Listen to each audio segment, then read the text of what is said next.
sakit mana nah ini mana sakit tuh.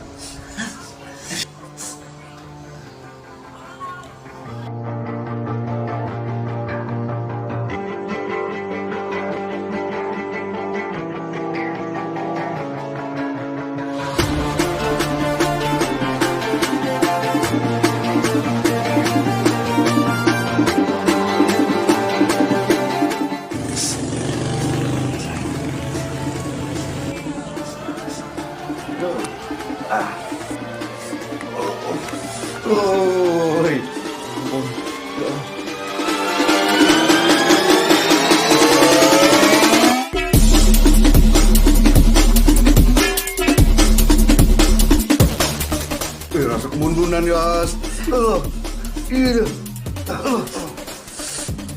Allah. Aku yang pertama itu kepala tuh sering sakit.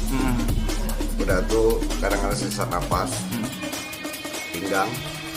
Tapi alhamdulillah kalau berurut, dia pun baru sekali. Langsung terasa enak di terapi sama Yas mandiri. Ini kan kita tadi kan menjerit Pak De. Apa sih yang dirasakan Pak De? Kayak di gimana ya?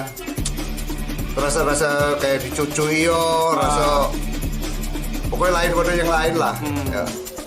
Tapi setelah di terapi gini Pak De, gimana Pak De? Perasaan sekarang Pak De? Rasanya plong. Bebas rasanya Pak De. Bebas. Kepala tidak terasa sakit. Alhamdulillah. Alhamdulillah Pak De. Nah.